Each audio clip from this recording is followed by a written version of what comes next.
Hello student, welcome to our Mastura classes. आज मैं आपके लिए लेकर आई हूँ एनसीईआरटी क्लास 6 साइंस चैप्टर 15, जिसका जो हमारा नाम है क्या है, हमारे चारों ओर वायु। तो हमारे चारों ओर वायु वायु आप सभी लोगों ने देखी होगी। वायु क्या होता है कि वायु हमें दिखाई नहीं देती, लेकिन सिर्फ क्या होती है, महसूस होती है। उसका कोई रंग नहीं होता वायु का, लेकिन वायु हम सभी जीवों के लिए बहुत ही आवश्यक होती है। और वायु हमारे पूरे ब्रह्मांड में सभी दूर उपस्थित होती है। तो इसलिए आज हम वायु के बारे में जानेंगे कि वायु का होती क्या है।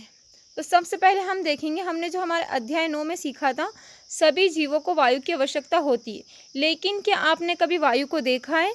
आपने कभी नहीं देखा होगा, लेकिन निश्चय ही वायु की उपस्थिति कई तरीकों से अनुभव की होगी। इसे आप तब अनुभव करते हैं जब पेड़ों की पत्तियां खड़खड़ाती है, या कपड़े सुखाने वाले तार पर लटके कपड़े धीरे धीरे हिलते हैं, पंखे के चालू होने वाली खुली पुस्तक के पृष्ठ आवाज़ करने लगते हैं। वायु के बहने के कारण ही आपकी पतंग का उड़ना संभव होता है। क्या आपको अध्याय 5 का क्रियाकलाप 3 याद है, जिसमें आपने रेत और बुरादे का निष्पावन द्वारा अलग किया था?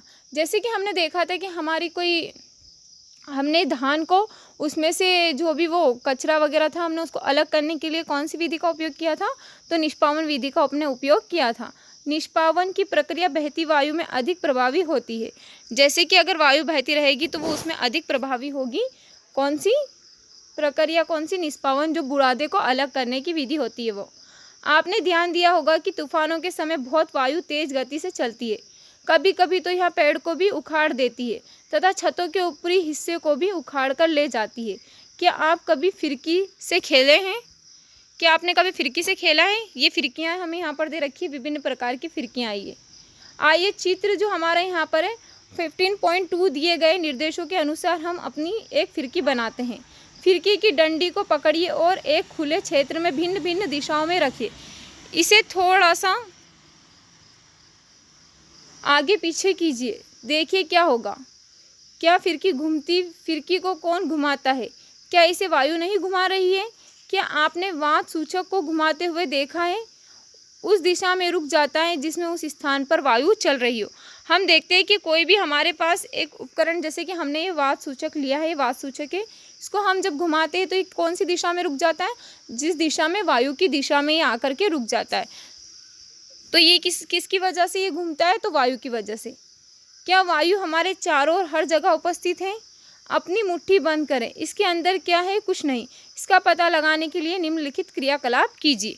अब हम यहाँ एक क्रियाकलाप करके देखेंगे कि हमारी मुट्ठी में क्या है। कांच की एक खाली बोतल लीजिए। क्या यह वास्तव में बिल्कुल खाली है या इसके अंदर कुछ है? तब इसे उल्टा कीजिए। क्या अब इसके अंदर कुछ है? अब बोतल के खुले मुख को पानी से भरी हुई बाल्टी में चित्र जो हमारा 15.4 के अनुसार डुबाए। बोतल को ध्यान से देखिए। क्या पानी की बोतल के अंदर प्रवेश करता है? अब बोतल को थोड़ा सा तिरछा कीजिए।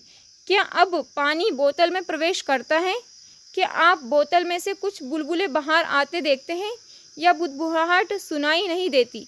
क्या अब आप अनुमान लगा सकते हैं कि बोतल के अंदर क्या था? हाँ, आप सही कह रहे हैं। या क्या था? वायु है जो बोतल में उपस्थित थी।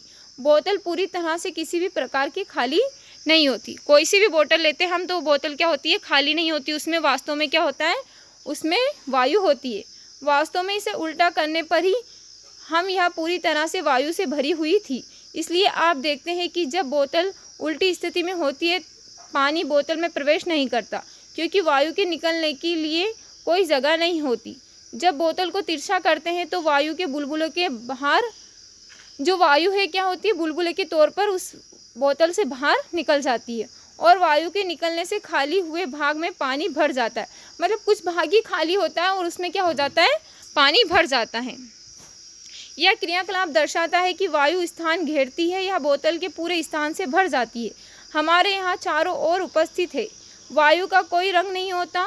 हम इसके आर पार देख सकते हैं। यह पारदर्शी होती है। हमारी पृथ्वी वायु की एक पतली परत से घिरी हुई है। इस परत का विस्तार पृथ्वी की सतह से कई किलोमीटर ऊपर तक है तथा इसे हम क्या कहते हैं? वायुमंडल कहते हैं। पर्वतारोही ऊंचे पर्वतों पर चढ़ते समय ऑक्सीजन का सिलेंडर अपने साथ क्यों ले जाते हैं? अब हम यहाँ पर देखेंगे कि जो पर्वतारोही है वो अपने साथ में सिलेंडर क्यों ले जाते हैं ऑक्सीजन का। यहाँ पर हमें एक पर्वतरोही दिखाई दे रहा है, कहाँ पर जा रहा है, पर्वत पर जा रहा है, लेकिन अपने साथ क्या लेकर जा रहा है, ये एक सिलेंडर लेके जा रहा है। अब ये क्यों लेकर जा रहा है हम इसके बारे में जानेंगे। वायु किससे बनी है, अब हम यहाँ पर देखेंगे जो हमारी वायु है वो किससे बनी है। 18वीं शताब्दी तक लोग सोचते थे कि वायु केवल एक ही पदार्थ है। प्रयोगों से यह सिद्ध हो गया कि वास्तव में ऐसा नहीं है, वायु अनेक गैसों का एक मिश्रण है। यह मिश्रण किस प्रकार का है, आइए एक एक करके इस मिश्रण को मुख्य अवयवों के बारे में पता लगाते हैं। हम जानते हैं पहले के लोग क्या समझते थे कि वायु जो है सिर्फ एक पदार्थ है, लेकिन 18वीं शताब्दी के बाद में पता चला है कि वायु कहीं गैसों का मिश्रण होती है। अब हम देखेंगे किन किन का मिश्रण होती है। सबसे पहले होता है जल वाष्प। हमने पहले पढ़ा है कि वायु में जल वाष्प विद्यमान होती है। हमने यहाँ भी देखा है कि जब वायु किसी ठंडे पृष्ठ के संपर्क में आती है तो इसमें उपस्थित जल वाष्प ठंडी होकर संघनित हो जाती है तथा जल की बूंदें ठंडे पृष्ठ पर दिखाई देती है। प्रकृति में जल चक्र के लिए वायु में जल वाष्प का उपस्थित होना अनिवार्य है। ये हमने अध्याय 9 में पढ़ा था कि जल वाष्प किसे कहते हैं। तो हमने देखा है कि जो वायु में क्या होती है, जल वाष्प होती है। फिर हमारा सेकंड क्या है, ऑक्सीजन। अब हम इसको देखेंगे क्रियाकलाप 3 करके। अपने शिक्षक की उपस्थिति में 2 उथले पात्रों में 2 समान आकार की मोमबत्तियों को बीच बीच लगाइए। अब पात्रों में कुछ पानी डालें। अब मोमबत्तियां जलाएं और 15.6 के अनुसार प्रत्येक मोमबत्ती के ऊपर एक एक गिलास उलट कर रख दें। एक गिलास दूसरे से बड़ा हो। ध्यानपूर्वक देखते रहिए कि जलती हुई मोमबत्तियों और पानी की सतह को क्या हुआ। क्या मोमबत्तियां जलती रहती हैं या बुझ जाती है? क्या गिलासों के अंदर जल का स्तर एक समान रहता है? मोमबत्ती का जलना निश्चय ही वायु के किसी अवयव की उपस्थिति के कारण संभव है। क्या ऐसा नहीं है? क्या भिन्न भिन्न लंबाई के 2 गिलासों से अपने प्रेक्षण में कोई अंतर आता है? इसका क्या कारण हो सकता है? जलने की क्रिया केवल ऑक्सीजन की उपस्थिति में ही संभव है। हम देखते हैं कि वायु एक अवयव ऑक्सीजन है। अब वायु और इसी कारण उसके ऑक्सीजन अवयव हमारे प्रयोग में लाए गए गिलास में सीमित मात्रा में है। जब यह ऑक्सीजन जलती हुई मोमबत्ती के द्वारा प्रयोग कर ली जाती है तो मोमबत्ती अधिक समय तक नहीं जल पाती है तथा वह बुझ जाती है। इसके अतिरिक्त जैसे ही मोमबत्ती बुझती है जल ऊपर चढ़ जाता है, तथापि जल के ऊपर उठने की घटना को मोमबत्ती के गलने में प्रयुक्त ऑक्सीजन के साथ ही नहीं जोड़ा जाना चाहिए। अब हम देखेंगे नाइट्रोजन। सबसे पहले हमने क्या देखा था, जल वाष्प होता है, ऑक्सीजन होता है, फिर नाइट्रोजन। मोमबत्ती के बुझने के बाद भी क्या आपने देखा है कि वायु का एक बड़ा भाग अब भी गिलास में शेष रह जाता है। यह सूचित करता है कि वायु के कुछ अवयव जलने में सहायक नहीं होते हैं। वायु का एक भाग जो मोमबत्ती के जलने में उपयोग नहीं हुआ वह क्या कहलाता है, नाइट्रोजन। जो भाग क्या होता है जलने में उपयोग नहीं होता है वो क्या कहलाता है, नाइट्रोजन। यह वायु का लगभग कितना 4/5वां भाग घेरता है। Carbon dioxide. अब हम चौथा देखेंगे क्या है, कार्बन डाइऑक्साइड। एक बंद कमरे में जब कोई पदार्थ जल रहा होता है तो शायद आपने घुटन महसूस की होगी। यह घुटन कमरे में कार्बन डाइऑक्साइड अधिक मात्रा में एकत्र होने के कारण हुई है, जो लगातार किसी वस्तु के जलने के कारण बनती है। हमारे चारों ओर की वायु का एक छोटा अवयव कार्बन डाइऑक्साइड होता है। पादप एवं जंतु श्वसन प्रक्रिया में ऑक्सीजन का उपयोग करते हैं और कार्बन डाइऑक्साइड बनाते हैं। जलने पर ऑक्सीजन का उपयोग मुख्यतः कार्बन डाइऑक्साइड तथा कुछ गैसें बनाती है। तो हम देखते हैं यहाँ पर जो हम कुछ भी जलाते हैं तो उससे क्या होता है, कार्बन डाइऑक्साइड गैस उत्पन्न होती है और उससे क्या होती है, हमें एक घबराहट सी महसूस होती है। अब देखेंगे हम धूल तथा धुआं। ईंधन तथा पदार्थों के जलने से धुआं भी उत्पन्न होता है। धुआं में कुछ गैसें सूक्ष्म धूल कण होते हैं जो प्रिय हानिकारक होते हैं। इस कारण आप कारखानों में लंबी चिमनियां देखते हैं। ये चिमनियां हानिकारक धुएं तथा गैसों को हमारी नाक से तो दूर ले जाती है, लेकिन आकाश में उड़ते हुए पक्षियों को बिल्कुल नज़दीक होती है। जैसे कि जो चिमनियाँ वो दूर रहती है लेकिन हमसे तो दूर है, लेकिन जो पक्षियाँ जो आसमान में उड़ रहे हैं वो उनके काफ़ी नज़दीक होती है और उससे क्या होता है, पक्षियों को काफ़ी नुकसान होता है। वायु में धूल के कण सदैव उपस्थित रहते हैं। जो वायु है उसमें धूल के कण हमेशा क्या रहते हैं, उपस्थित रहते हैं। अपने विद्यालय घर में धूप वाला एक कमरा खोजिए। सारे दरवाजे खिड़कियां बंद कर दें तथा पर्दे आदि डालकर कमरे में पूरा अंधेरा कर दें। जिस दिशा से सूर्य का प्रकाश आ रहा है उस ओर के दरवाजे या खिड़की को बिल्कुल थोड़ा सा खोलें, जिससे सूर्य का प्रकाश एक पतली सी झिर्री के द्वारा कमरे के अंदर आ सके। अंदर आती हुई सूर्य की किरणों को सावधानी पूर्वक देखिए। ये यहाँ पर हमें क्या दिखाई दे रहा है, ये सूर्य की किरणें जो हमारे कमरे में आती दिखाई दे रही है। क्या आप देखते हैं कि सूर्य की किरणों में कोई छोटे छोटे चमकीले कण तेजी से घूम रहे हैं? ये कण क्या है? अत्यधिक सर्दियों में आपने पेड़ की पत्तियों से छनकर आते हुए सूर्य के प्रकाश किरण पुंज को देखा होगा, जिसमें धूल कण नृत्य करते प्रतीत होते हैं।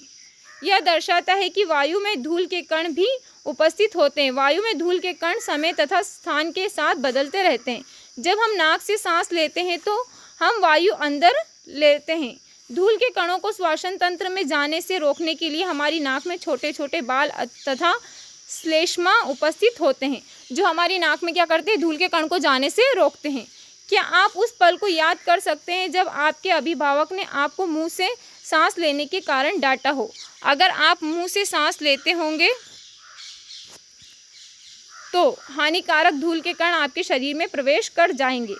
इससे हम यह निष्कर्ष निकालते हैं कि वायु में कुछ गैसें जैसे जल वाष्प, धूल के कण विद्यमान होते। वायु में मुख्यतः नाइट्रोजन, ऑक्सीजन, थोड़ी मात्रा में कार्बन डाई तथा इससे भी कम मात्रा में अन्य गैसों का मिश्रण होता है। तथापि वायु की संरचना में स्थानीय भिन्नता हो सकती है।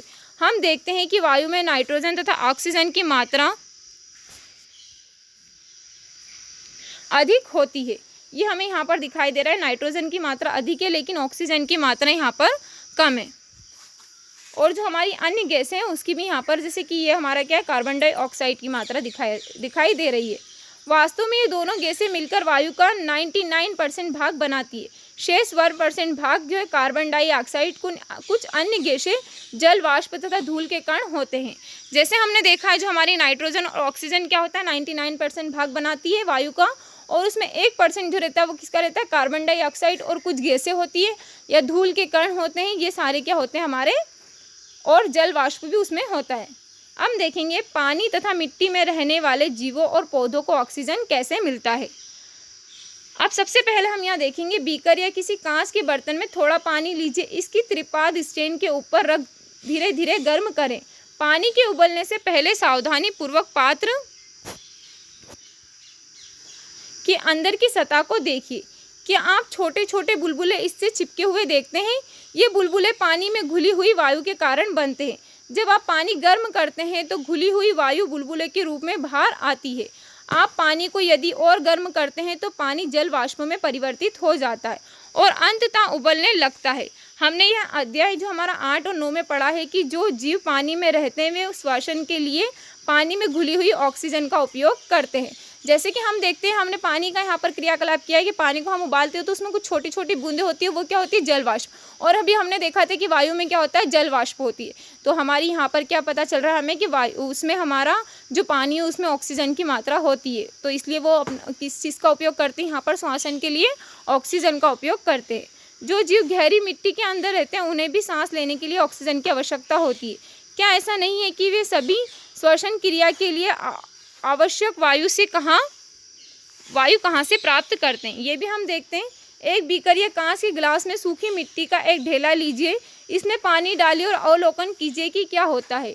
क्या आप मिट्टी से बुलबुले निकलते हुए देखते हैं? ये बुलबुले संकेत करते हैं कि मिट्टी में वायु होती है।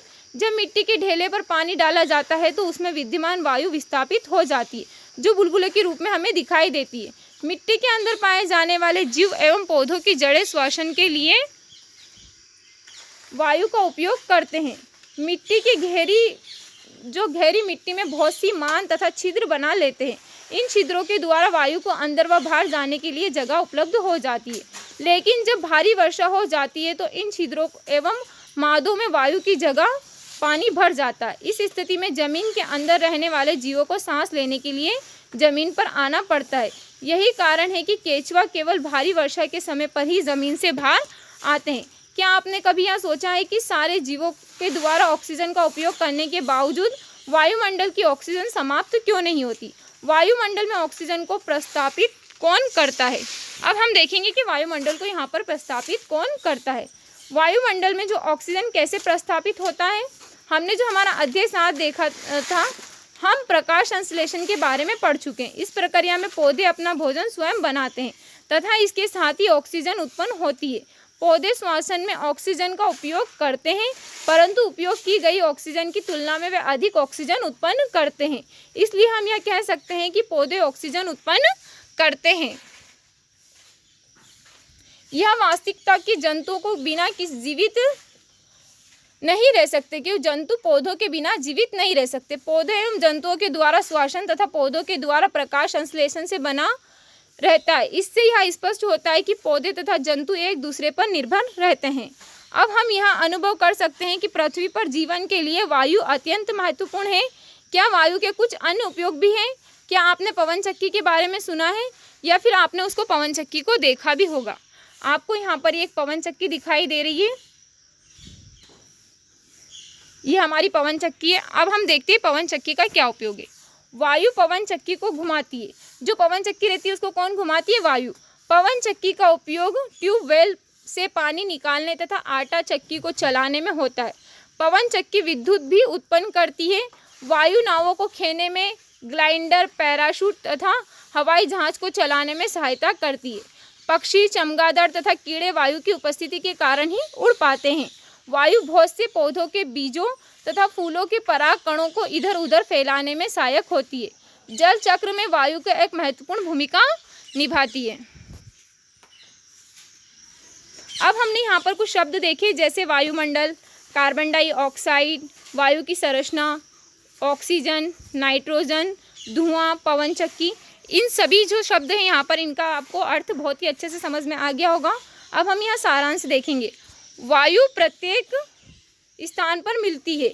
हम वायु को देख नहीं सकते, परंतु इसे अनुभव कर सकते हैं। गतिशील वायु को पवन कहते हैं। वायु जगह घेरती है तथा जल तथा मिट्टी में वायु उपस्थित होती है।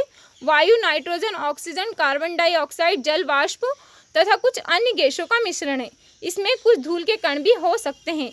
ऑक्सीजन ज्वलन में सहायक तथा श्वसन के लिए आवश्यक है। वायु की वह परत जो पृथ्वी को घेरे हुए है उसे वायुमंडल कहते हैं। पृथ्वी पर जीवन के लिए वायुमंडल आवश्यक है। जलीय प्राणी श्वसन के लिए जल में घुली वायु का उपयोग करते हैं। वायु से ऑक्सीजन तथा कार्बन डाइऑक्साइड के आदान प्रदान के लिए पौधे तथा जंतु एक दूसरे पर निर्भर होते हैं। अब हमें यहाँ पर कुछ क्वेश्चन दे रखे हैं। पहला दे रखा, वायु के संघटक क्या है? वायु में कौन कौन सी गैसें श्वसन के लिए आवश्यक है? क्या आप कैसे सिद्ध करेंगे कि वायु ज्वलन में सहायक होती है? आप यहाँ कैसे दिखाएंगे कि वायु जल में घुली होती है? रुई का ढेर जल में क्यों सिकुड़ जाता है? पृथ्वी के चारों ओर की वायु की परत कहलाती है।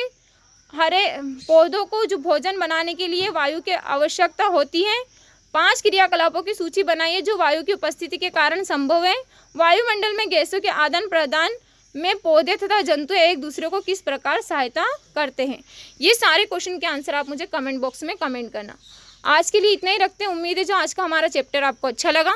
अगर आपको हमारा चैप्टर अच्छा लगा है तो इसी तरह के अपडेट के लिए हमारे चैनल को सब्सक्राइब करें और बेल आइकन को दबाना ना भूलें। और अगर आपको वाकई हमारा चैप्टर अच्छा लगा है तो एक छोटा सा लाइक तो ज़रूर बनता है। Okay, thank you so much.